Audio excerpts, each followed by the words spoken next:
السلام عليكم ورحمة الله وبركاته.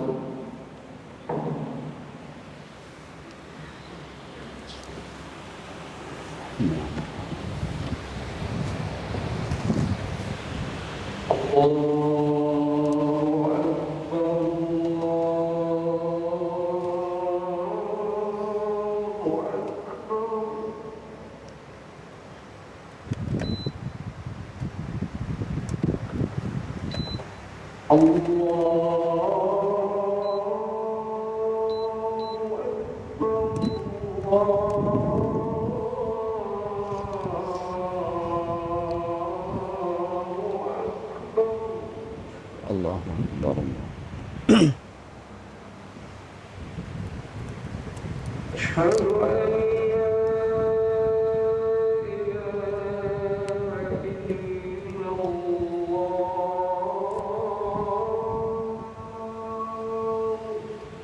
أشهد أن لا إله إلا الله. أشهد أن لا إله إلا الله.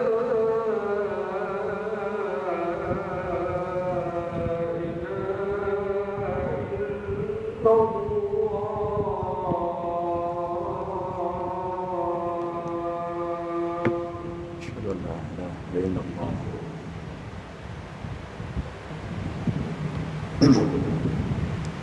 أشهد أن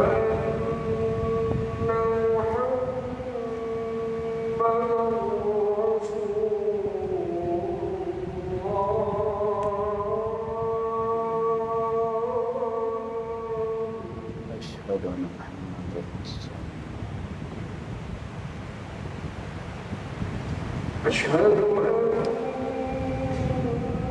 رسول الله. أشهد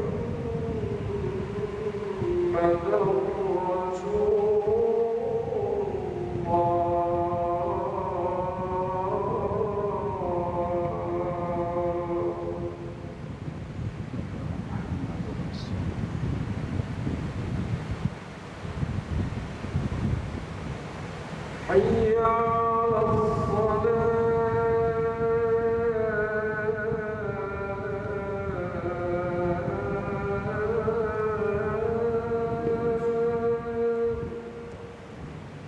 لا حول ولا قوة إلا بالله. حي على الصلاة.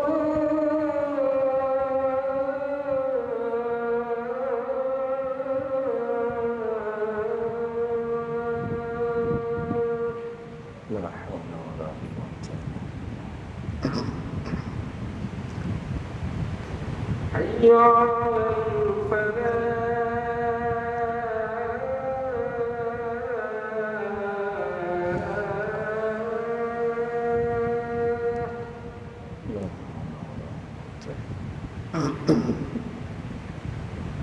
حي على الفلاح.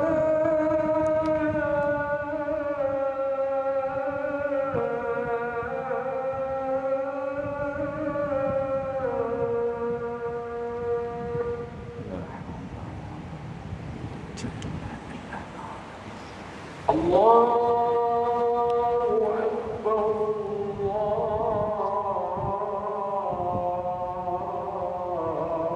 الله أكبر.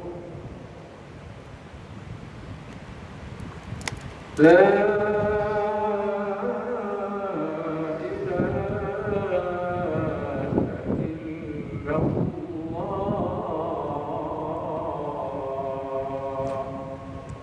لا إله إلا الله محمد رسول الله.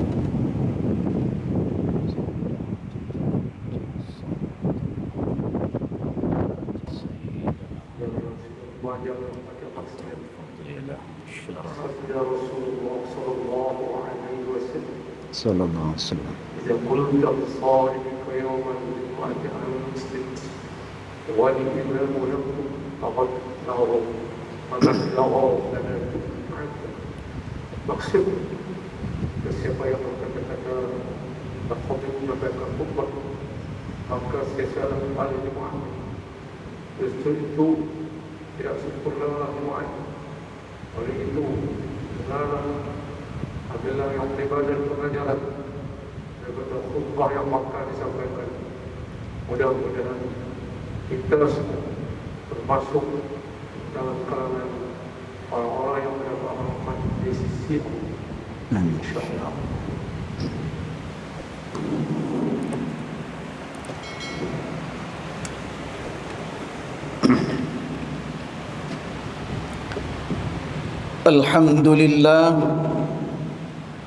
الحمد لله الذي أمرنا بالمحافظة على الصغار وتوجيههم فقال تعالى واذكر في الكتاب إسماعيل إنه كان صادق الوعد وكان رسولا نبيا وكان يأمر أهله بالصلاة والزكاة وكان عند ربه مرضيا أشهد أن لا إله إلا الله وحده لا شريك له له الملك وله الحمد يحيي ويميت وهو على كل شيء قدير وأشهد أن سيدنا محمدا رسول الله صلى الله عليه وسلم وضح مسؤولية الآباء عن أبنائهم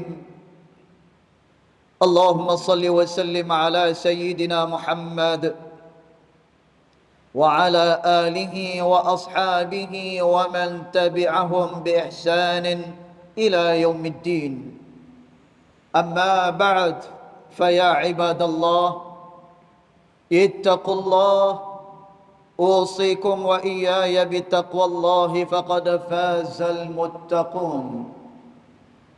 Sidang Jumaat yang dihormati sekalian, saya berpesan kepada diri saya dan juga kepada seluruh sidang Jumaat sekalian, marilah sama-sama kita berusaha menjadi hamba yang bertakwa dengan melaksanakan segala amal saleh yang difardukan oleh Allah, di samping menghargai segala nikmat Allah dengan penuh kesyukuran sebagai hamba-Nya, dan di waktu yang sama senantiasa menjauhi diri daripada melanggar batasan-batasan Allah dan juga larangannya, agar kita dinaungi dengan rahmat dan inayah-Nya di dalam kehidupan ini, serta dimasukkan kita ke dalam syurga-Nya di akhirat kelak.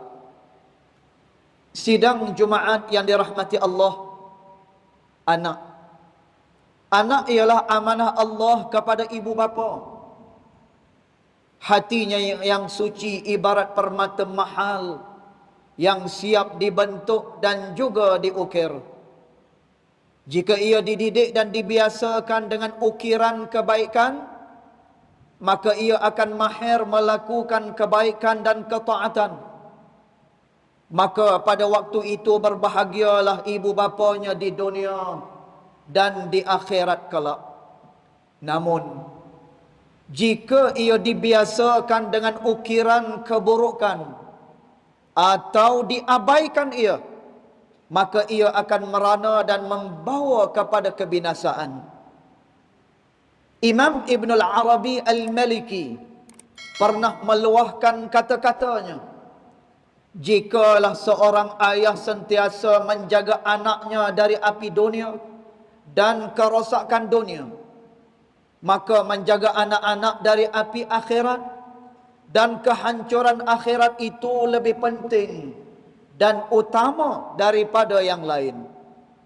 Secara mudahnya, anak ialah anugerah Allah untuk menguji sikap kita, sama seperti harta dan juga jawatan. Kedua-duanya bukan hanya untuk dinikmati dan demi kepuasan hati naluri, tetapi lebih daripada itu untuk kegunaan di jalan Allah Subhanahu wa taala. Namun ramai yang salah tanggapan dan menganggap anak-anak adalah aset yang berharga. Lalu mereka memberikan pendidikan ke arah pelaburan dunia semata-mata, agar apabila anak-anak sudah tamat pengajian, Mereka dapat menjana pendapatan kepada keluarga dan memegang jawatan dan pangkat yang tinggi atau demi kemegahan keturunan. Ibnu Umar radhiyallahu anhu pernah menasihati seorang sahabatnya. Beliau berkata, "Didiklah anakmu, kerana engkau nanti akan ditanya apa yang telah engkau didik dan ajarkan kepada mereka, akhlak dan agama. Kerana mereka juga akan ditanya tentang bakti dan juga ketaatan kepadamu." Mendidik anak ibarat menanam tanaman di sebuah kebun. Kita yang menanam, kita jugalah yang akan memetik akan hasilnya. Pendidikan yang kita tanamkan kepada anak akan kembali semula kepada kita. Oleh kerana itu, ibu bapa mesti memberikan pendidikan yang terbaik kepada anak-anaknya. Penuh kesabaran, kasih sayang dan juga istiqamah di dalam mendidik. Bagaimana kita memperlakukan anak-anak kita? Kelak akan seperti itu pula lah. Anak-anak akan memperlakukan kita sebagai ibu bapa mereka. Maka syukurilah nikmat dan anugerah ini. Didiklah mereka dengan syariat Islam. Semoga dengan rasa syukur ini, ia akan memperkukuhkan kesabaran kita dalam mendidik mereka.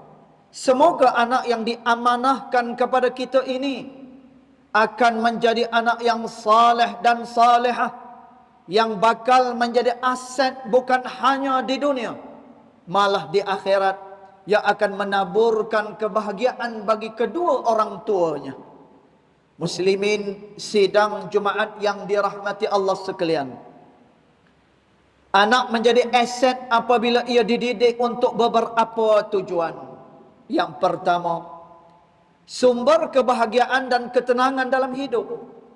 Anak merupakan anugerah dan nikmat dari Allah Subhanahu wa taala.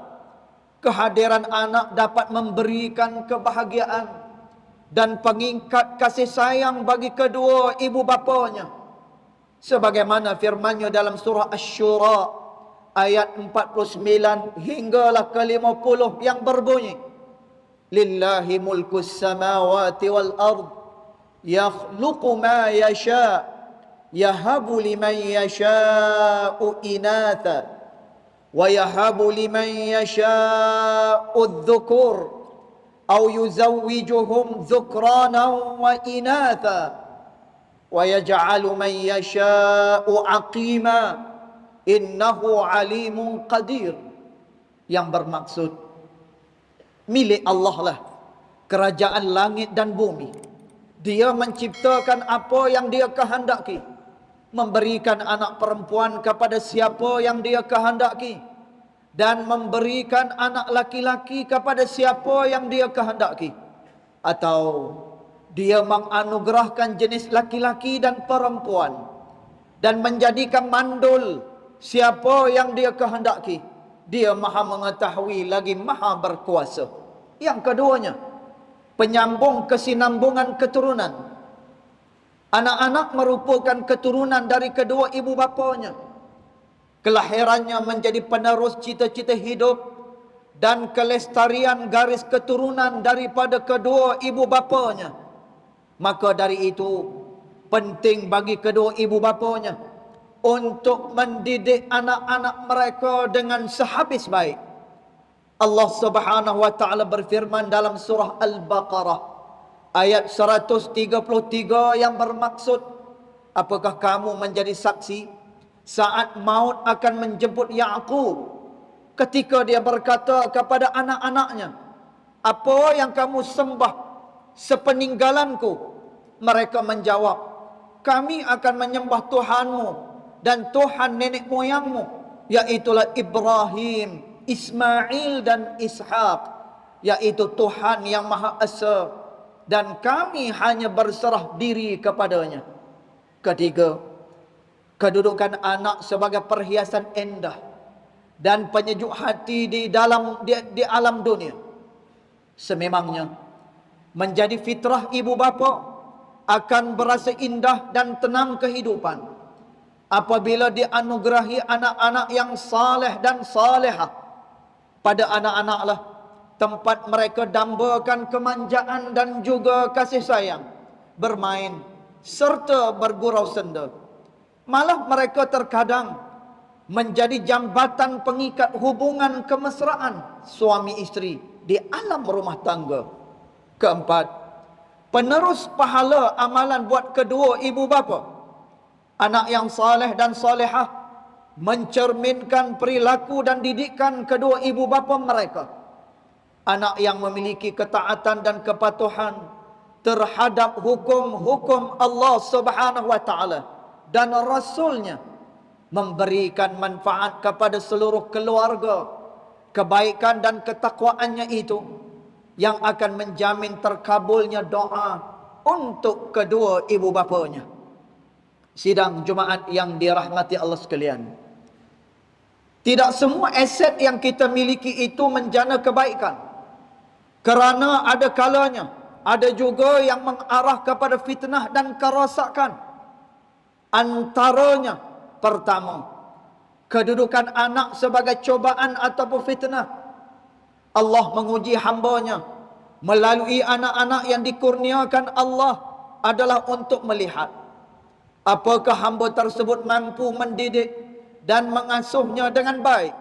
Tidak hanya sekadar memberikan ilmu dan akhlak, tetapi juga mendidik dan mengembangkan potensi yang ada pada anak-anak kita. Potensi itulah kelak menjadikan ia manusia sebagaimana yang dikehendaki oleh Allah Subhanahu wa taala, iaitulah sebagai hambanya sekaligus sebagai khalifah di muka bumi ini. Kedua, kedudukan anak sebagai musuh. Menerusi surah At-Taghabun ayat yang ke-14, Allah berfirman yang maksudnya, wahai orang-orang yang beriman, sesungguhnya di antara isteri-isterimu dan anak-anakmu ada yang menjadi musuh bagimu, maka berhati-hatilah kamu terhadap mereka. Dan jika kamu maafkan dan kamu santuni serta ampuni mereka, maka sesungguhnya Allah Maha Pengampun lagi Maha Penyayang. Di dalam kitab tafsir Ibnu Katsir menyatakan sebab diturunkan ayat ini ialah kerana sebahagian dari penduduk Mekah yang ingin berhijrah ke Madinah telah pun dihalang oleh isteri dan anak-anak mereka. Setelah berhijrah, mereka menemukan teman-teman yang telah lebih dahulu berhijrah serta memiliki pengetahuan mendalam mengenai Islam. Maka pada saat itu penyesalan mula timbul dalam diri dan mereka berasa mahu menghukum isteri dan anak-anak mereka yang menjadi penyebab mereka ketinggalan dalam ilmu. Lalu mereka lewat untuk berhijrah ke Madinah. Sidang Jumaat yang dirahmati Allah, biasa kita mendengar ungkapan seorang ibu boleh menjaga 10 orang anak, tetapi 10 orang anak belum tentu boleh menjaga hanya seorang ibunya. Rasulullah sallallahu alaihi wasallam pernah bersabda yang bermaksud, tahukah engkau siapakah orang yang mandul? Berkatalah para sahabat, orang yang mandul ialah orang yang tidak mempunyai anak. Lalu Rasulullah sallallahu alaihi wasallam berkata, orang yang mandul itu ialah orang yang mempunyai ramai anak, tetapi anak-anaknya itu langsung tidak memberi kemanfaatan kepadanya sesudah ia meninggal dunia. Sebagai ibu bapa, sudah pastinya kita berharap dikurniakan anak yang baik lagi saleh dan juga salehah, yang menjadi penyejuk mata dan juga penawar hati ini. Mereka inilah sebenarnya aset yang kekal kepada kita hinggalah ke akhirat kelak. Berdoalah, berusahalah agar Allah Subhanahu wa taala menganugerahi aset yang berharga ini kepada kita di dunia maupun di akhirat. A'udzu billahi minasyaitonir rajim. Walladzina yaquluna rabbana Rabbana hab lana min azwajina wa dhurriyyatina qurrata a'yun waj'alna lil muttaqina imama. Maksudnya, dan juga mereka yang diridhai Allah itu ialah orang-orang yang berdoa dengan berkata, wahai Tuhan kami, berilah kami beroleh dari isteri-isteri dan zuriat keturunan kami perkara-perkara yang menyukakan hati apabila melihatnya, dan jadikanlah kami imam ikutan bagi orang-orang yang bertakwa kepada Allah Subhanahu wa ta'ala. Barakallahu li wa lakum fil Qur'anil azim wa nafa'ani wa iyyakum bima fihi minal ayati wa dzikril hakim wa taqabbala minni wa minkum tilawatah innahu huwas samiul alim. Aqulu qawli hadha wa astaghfirullahal azim li wa lakum wa li sairil muslimina wal muslimat wal mu'minina wal mu'minat fastaghfiruhu faya fawzal mustaghfirin wa ya najatat taibin. Allahumma salli wa sallim wa zid wa an'im wa tafaddal wa barik بجلالك وكمالك على خير عبادك وأشرف عبادك وأسعد العرب والعجم وإمام طيبة والحرم أبي القاسم سيدنا ومولانا محمد وعلى آله وصحبه وسلم ورضي الله تبارك وتعالى عن كل صحابة رسول الله أجمعين.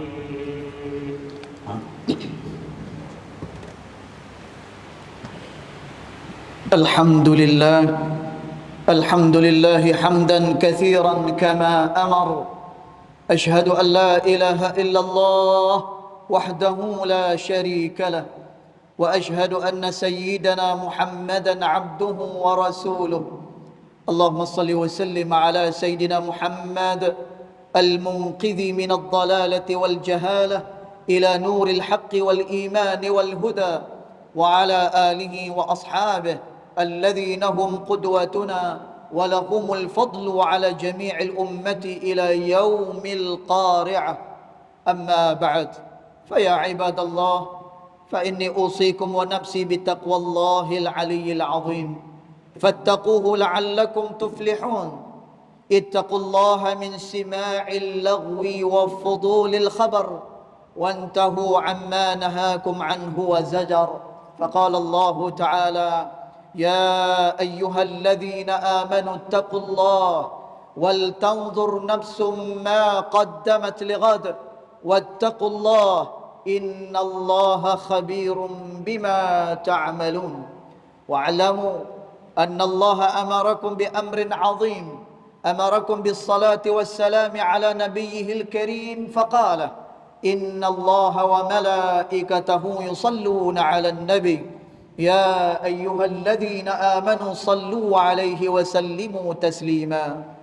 اللهم صل وسلم على سيدنا محمد وعلى آله وأصحابه أجمعين، وارض اللهم عن الخلفاء الراشدين ساداتنا أبي بكر وعمر وعثمان وعلي، وعن بقية الصحابة والقرابة والتابعين ومن تبعهم بإحسان إلى يوم الدين. اللهم اغفر للمسلمين والمسلمات والمؤمنين والمؤمنات الأحياء منهم والأموات إنك سميع قريب مجيب الدعوات يا قاضي الحاجات يا رب العالمين. اللهم اجعل هذا البلد آمنا مطمئنا. اللهم أصلح أئمتنا وولاة أمورنا، واشمل اللهم بعنايتك وتوفيقك جلالة الملك مولانا الأمين الكريم السلطان صلاح الدين ابن المرحوم السلطان Badlishah, wa wali ahdihi duli yang teramat mulia Tengku Syarafuddin Badlishah ibn Sultan Salahuddin wa jami' al-usratil malakiyah. Allahumma wafiqhum lissadad وأصلح بهم العباد والبلاد واجعل التقوى لهم خير الزاد إنك رؤوف رحيم جواد يا لطيفا بالعباد يا أرحم الراحمين. عباد الله، إن الله يأمر بالعدل والإحسان وإيتاء ذي القربى وينهى عن الفحشاء والمنكر والبغي يعظكم لعلكم تذكرون. فاذكروا الله العظيم يذكركم واشكروه على نعمه يزدكم واسألوه من فضله يعطيكم ولذكر الله أكبر والله يعلم ما تصنعون. أقم الصلاة.